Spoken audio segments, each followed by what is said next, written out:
Hi, everyone. I'm Nishi Chawla, once again reading from my 125-page long poem, The Ganga. I'll complete segment 1 and then go on to segment 2 of my long poem, The Ganga. Lug their baggage, squeeze away sins. As the white mountains shudder, groan, they cantered about, out of breath, then flattened out underfoot. And so you can snort against the jeweled black sky, earn a reputation, slobber a little, while the sun shrinks on petty human sins. You claim to wash them, looking for a sapling to mount. As sin droops weight by petty weight, you glance back as if to tell. The crimson route runs through burdens, deep guilt, convict gray, dirty and drab, shrieks and shrieks until the eardrums wither. Listen with your ears closed. For betrayal, scarlet is dungeons, prisoners, screams and slams, groaning and hitting at its own joints. Retribution, heavy as sledgehammer, bounces out of control, drunk by its lonesome whining, sigh as the tumbleweeds sigh too.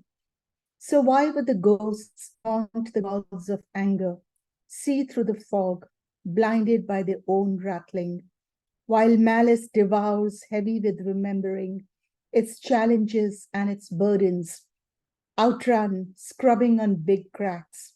Your successive conquests to wash them all yield lush fruit as if rolling over is a mere body wash. Your own body opens, and sinners of all ages redeem their nakedness as it were to an ivory skin.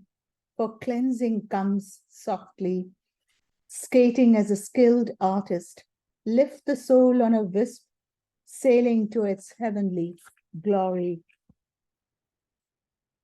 Fare thee well, thy sinning soul is a freight train, carrying memories like sagging screens, baggage solitude between.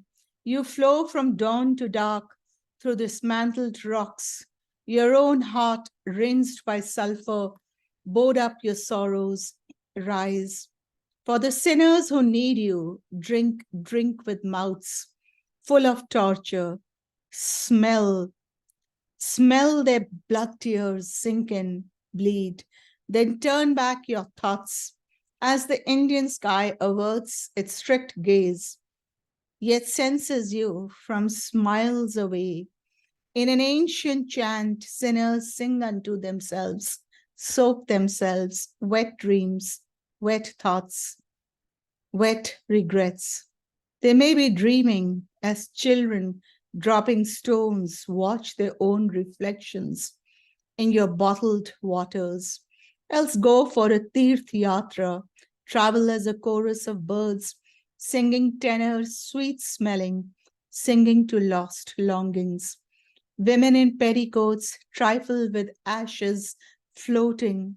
Men glance at their bulges, neglecting desire. Somewhere a diver plunges in. Folded hands wait. You sense the intent turn at the wheel of the Ganga Sanan.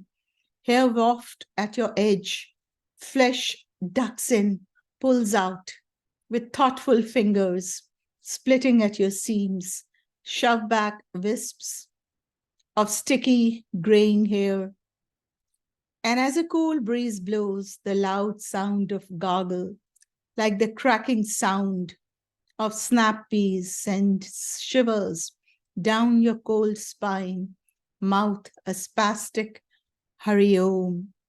Or do you, Ganga Mata, love the intimate voice so much, the faces and bodies that touch you, come to you in sorrow, or that vulnerable line when we walk straight through to our mothers, our hearts being released, we wander from one sunshine to another, while flies cluster around us. The incessant buzz offers new comforts for burning flesh that withers, loosens, dropping ash by ash, as you shimmer, waiting to gather, sliding over them, wave by wave, lap by cruel lap, you snatch scraps and patches and pass smoothly on. Your diplomacy, a lesson in learning to be brave, how to throw oneself in.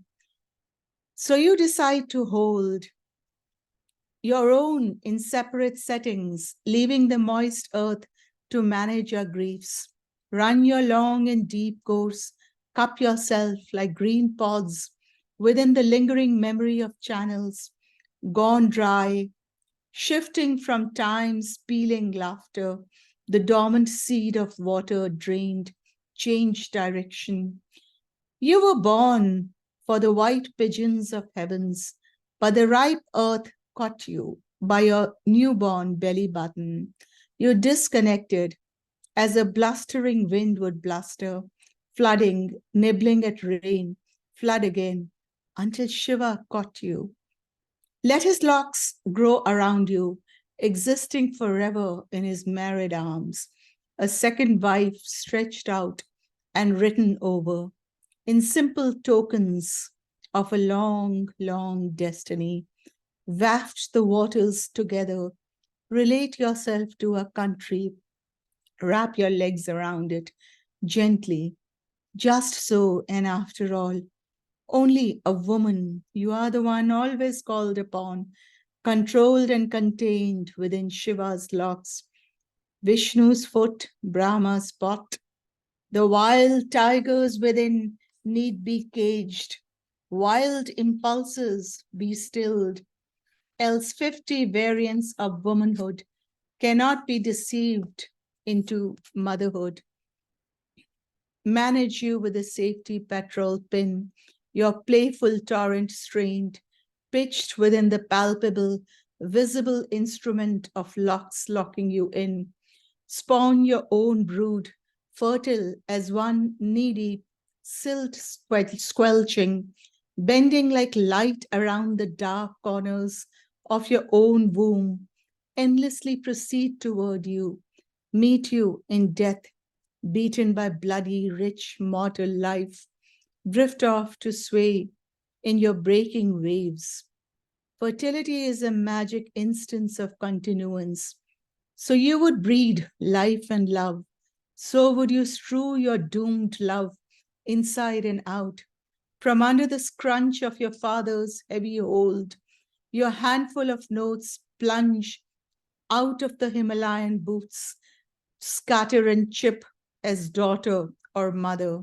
Swaddled in baby blue clothes, you rise, rocking, waves nodding noiselessly, your gender a heavy noose. Cry soundlessly, a vault of slow breathing. Uh, thank you very much. I end segment 1. I will soon move to the second segment of my long poem, The Ganga. This is Nishi Chawla once again. Thank you.